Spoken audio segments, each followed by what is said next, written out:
What is going on, guys? Welcome back to Midnight Run. Thank you so much for tuning into the channel. I really appreciate it. And you know what I'm going to say, if you're liking the content, you're liking the videos, go give her a little grab, go give her a little sniff, go give her a little kiss. It really helps me out, really helps the channel out. But as you guys saw in my last video, it was 70 degrees and sunny. It was beautiful out. I got a nice bronze tan to me.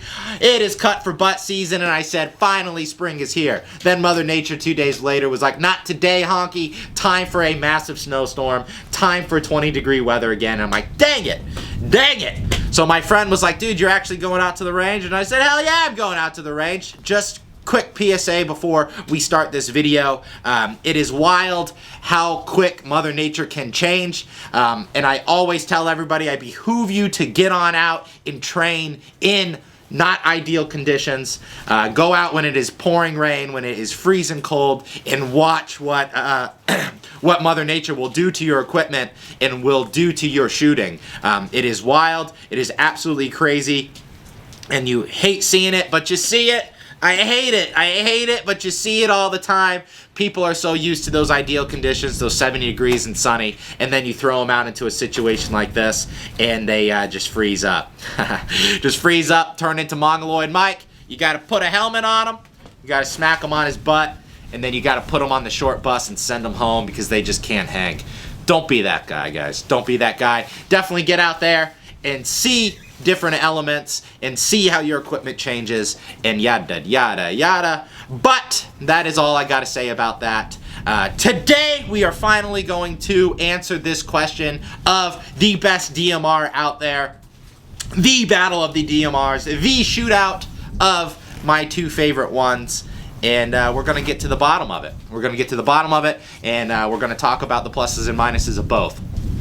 I have a lot of time, but behind the Scar 20 and the MR762 by HK, and I love both of them. I think they are both really, really great rifles, but you can only have one. You can only have one, and we're going to pick that one. I didn't add Knight's Armament into this video for a couple reasons. First, I think these two rifles outperform them in any conditions and really in all sorts of tests that I was actually going to do. That is probably the number one thing, obviously. Number two, I was looking at Knight's Armament. It was on Gunbroker. Somebody was selling their Knight's Armament ECR for $14,000. $14,000. You actually think that a Knight's Armament semi-automatic 308 is worth $14,000. You are absolute crazy. They are nowhere near that. You are not buying the product. You are buying the history, and you are buying the name. I really, really hope this video reaches the Knight's Armament fanboys again on their stupid little Facebook page, and I really hope they're yeah, he said what? And their heads explode again because, oh my God, they were mad at my couple videos when I said Knight's Armament is just not worth it. And it's not. They're not. You're buying the name. You're not buying the performance. So that's why I didn't put them in there. Knight's Armament does make some good stuff, but I do think that the Scar 20 and the MR762 beats them out in any field, in any test, to be honest. But, you know, you only see that, man. You only see that when it comes to the Knight's Armament guys. They lose their minds if you tell them that their stuff isn't worth $14K, and it's just a subpar rifle. But you tell that to the HK fanboys, and they're just kind of like, whatever. You tell it to the Scar fanboys, and they're just like, whatever, drive on. You know, it's only the Knight's Armament guys. It's only them. It's just odd. They all have an arrogance to them that leaves a nasty, nasty taste in my mouth. But enough of that. That's why we didn't put Knight's Armament into this video. So we're just going to go right on into it, and we're going to go see what's under the hood on both of these rifles, the MR762 by HK and the FN Scar 20. So let's just get right on into it. Let's just start out with the MR762 first.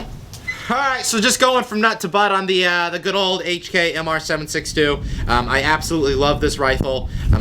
This is the second one I have that I've owned. I sold one originally, and then I was just like, I need another one. My life's not complete. I must get my hands back on another MR762. That's how much I love this rifle. But just going from nut to butt, using just the Banish 30 Gold suppressor by Silencer Central. Like that suppressor, runs really good with this. It really complements the MR762, and I think it runs great with it on it. So I'm going to be using that suppressor on the Scar 20 and on the MR762. But going into the barrel is just a 16.5 heavy barrel. No, excuse me, I'm not heavy barrel. Hammer forged barrel. Very tough barrel. You'll probably get about, if I was to guess, probably about 8,000–9,000 rounds out of this barrel before you start seeing the barrel life decline. Really accurate barrel. Very tough and very accurate. I really like it. I was reaching out to 1,000 yards with it, no problem. Stupid accurate, and 16.5 inch 308 reaching out to 1,000 yards like it's its job is really cool. Definitely complements this rifle, and it really shows you the performance that comes out of it. So that right there is a very thumbs up for why it's a really good DMR, because you can run and gun with it, you can clear rooms with it, and then at the same time you can post up and you can reach out to 1,000 yards with it, no problem. So that is definitely a plus to this rifle, and I really like the barrel, and I really like I really like how accurate it is. Going into the gas block, it is piston driven. I do like that. I love piston-driven rifles. It stays extremely clean, even with the suppressor on it.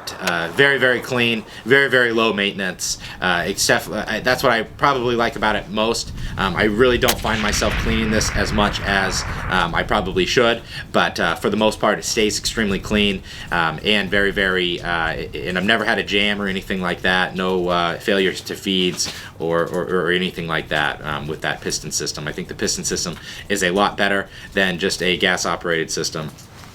And yeah, so that's really about it on that.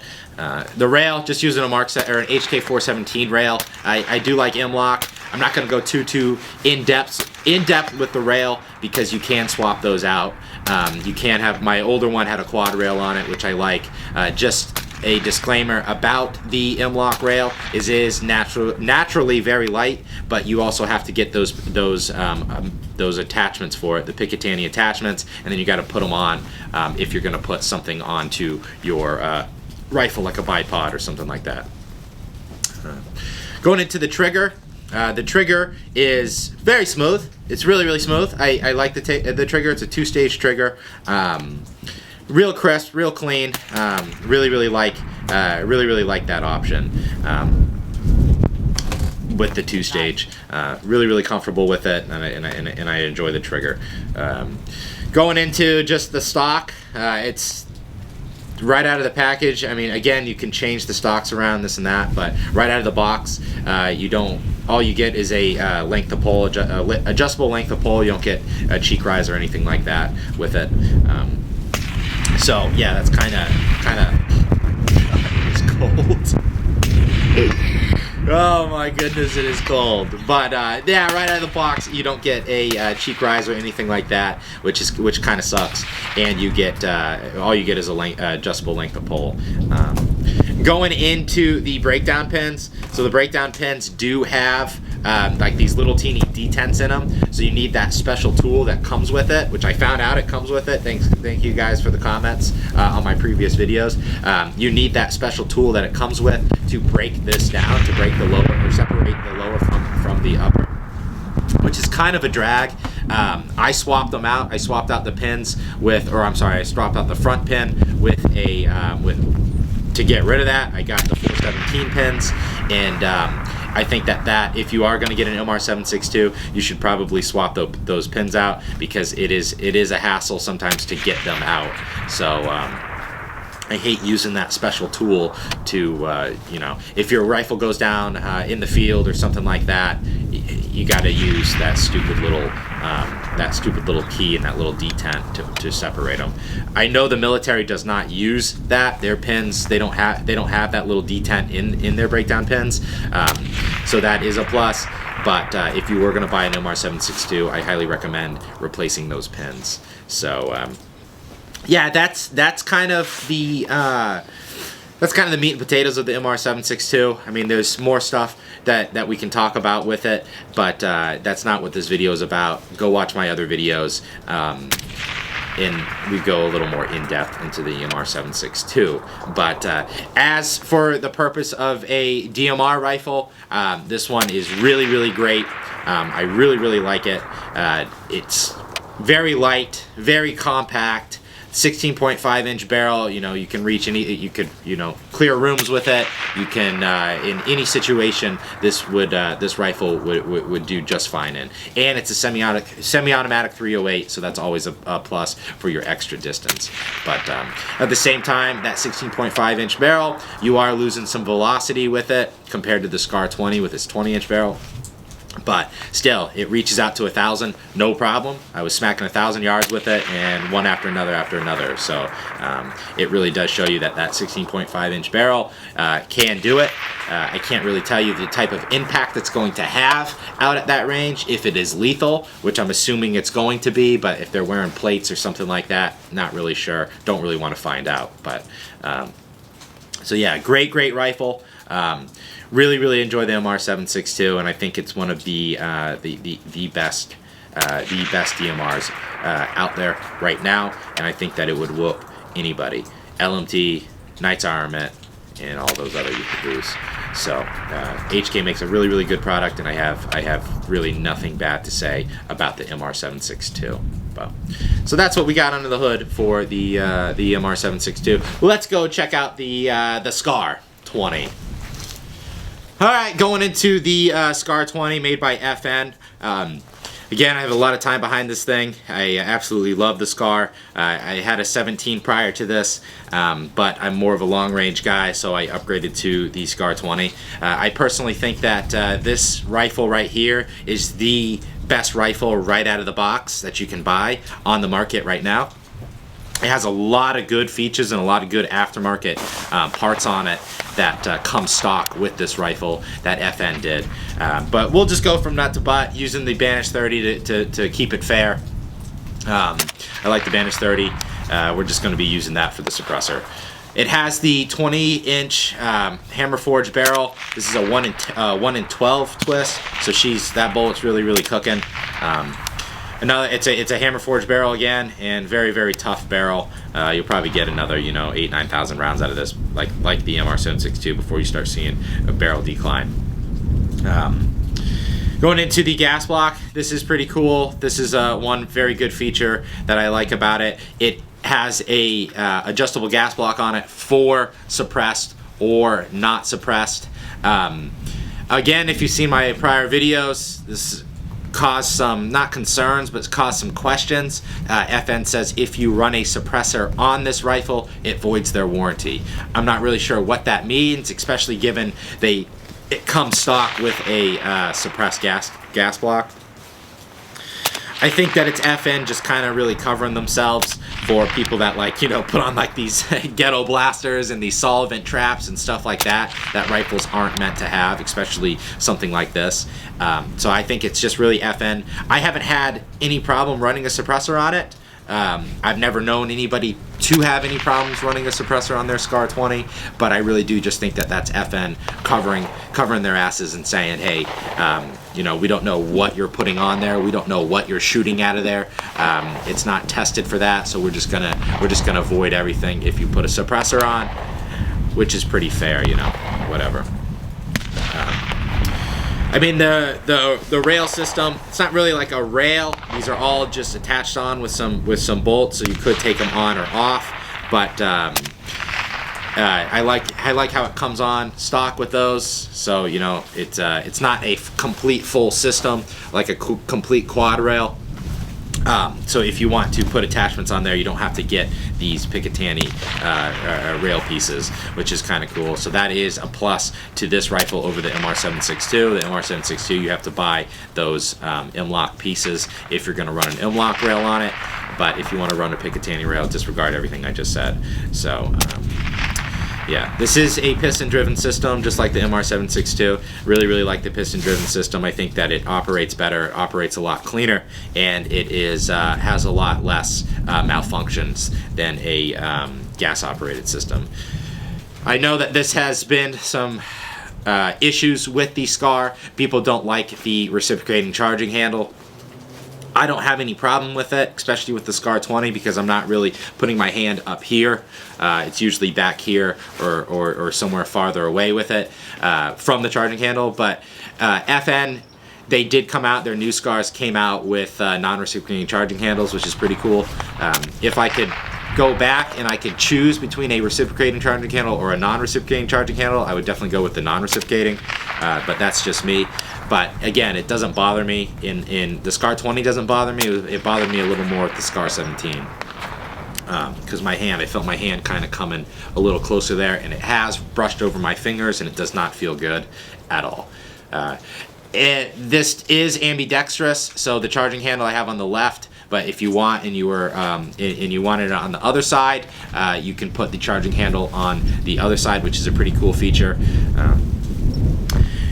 that I really like. Very, very shooter friendly. A lot of different options that you can do if you're a lefty or a righty or whatever it may be. Going into the trigger, this is pretty cool. It comes stock with a 2-stage Geissele trigger. I really like that feature about it. That's like a $300 trigger that they just put in stock for you. Very, very crisp trigger. Really like it. Nothing bad to say about Geissele. You guys know I love their stuff and I love their triggers. This is a really cool feature. It has, it's cold. It has ambidextrous mag releases, which is awesome. Really like that feature compared to the Scar that doesn't, or I'm sorry, the MR762 that only has the ambidextrous selector switch. The Scar does also come with the ambidextrous selector switch, which is very cool. But I like how it has the ambi mag release and ambi selector switch. It does not have the ambidextrous bolt catch, but that's whatever, you know. I know that the M110A1s have the ambidextrous bolt catch for HK, but that's another topic. We're not even getting into that. Going into the grip, I really like the grip. You guys know that, you know, when you're sweating and you're drooling and Mongoloid Mike comes out and he's just, you know, sneezing all over himself, thinking that his fingers are carrots, and he starts eating his fingers. The rubber grip really lets you get on in there, get on tight, get on deep, and really controls the weapon system a lot better than that just polymer grip. Going into the stock, I really, this is probably the best feature to the Scar 20 that I personally think. It has a very good adjustable length of pull. Oh, man, it is cold. Very good adjustable length of pull. We're not even in frame. A lot of settings for that feature, and then you also have a adjustable cheek rise, which you guys know I love the adjustable cheek rise. I think every rifle should have something like that, where you can get a better sight picture and be more comfortable with your cheek. So really double thumbs up on that one. Having the adjustable length of pull and the adjustable cheek rise. So that's really the Scar 20. That is what's under the hood. Again, we're not going to go more in depth into this rifle. We can go watch my other videos and we kind of see what's more in depth under the hood. But right now we're just kind of talking about them. Then we're gonna compare the both. We're gonna compare both of them.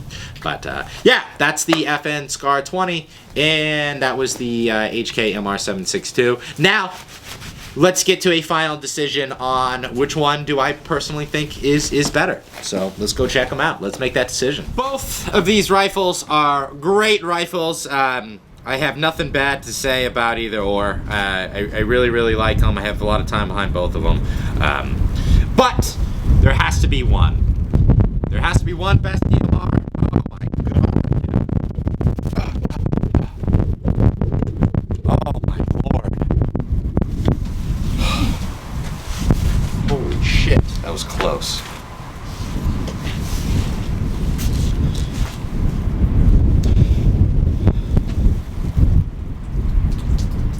There can only be one, guys. There can only be one. In my opinion, the best DMR, we're just going to get right to it, is the MR762. I think that this rifle is the best DMR out there right now on the market, just because it can do so much stuff. It's very compact. It's very light. It has the 16.5 inch barrel, but it will reach out to 1,000 yards, no problem. You can clear rooms with it. You can post up somewhere with it. Very compact areas. You can do this. You can do that. Very light, very compact, and that's why I chose the MR762 as the best DMR out there. Got that wind. I'm sorry, guys, about the audio. The wind's pretty nasty. Nothing I can do about it. The guy was like, "Tell the wind to stop." Ah, shut up. Shut up. Leave me alone. Leave me alone. But that's why I chose the MR762 as the best DMR. But that being said, this thing could use a lot of upgrades. It could use a better trigger. It could use a better stock, which you can get all those things for it. But once you upgrade those things, I think that it would be the bee's knees, especially with the suppressor. The suppressor really complements the system, and that's why I chose it. That being said, though, the Scar 20. Scar 20, I think, is the best rifle out there right now on the market. Right out of the box, I think that you can't beat the Scar 20 with a hammer forged barrel, the stock Geissele trigger, with the stock that gives you so many different features to it: the adjustable cheek rise, the adjustable length of pole, adjustable gas block, and stuff like that. Ambidextrous mag release and selector switch. You know, a lot of these people, a lot of these companies don't have that, and I think that right out of the box, the Scar 20 is the best rifle out there. But I didn't choose it as the best DMR because of its pure size, because of its pure weight.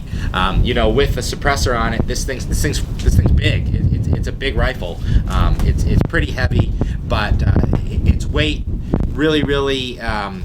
really complements it because it's a very smooth shooting 308. So if I was just going to pick a rifle, best rifle out of the box, stock and everything, I would do the Scar 20. But for the purpose of this video and the purpose of a DMR rifle, I would go with the MR762. If you said pick a rifle and you're just going to bring it to the range and you're just going to sit there on the bench, Scar 20 is the way to go. Or if you were in a situation where, you know, you're just sitting in a building, you're not really going anywhere, you're not really doing anything, Scar 20. But if you're running around, you're doing different things, you're going to different areas, and you need distance, and at the same time you're probably going to be in a close quarter situation, definitely your MR762 is going to be the rifle for you. So that's it, guys. That's it. MR762, I think, personally the best DMR out there. I really hope those Knights Armament guys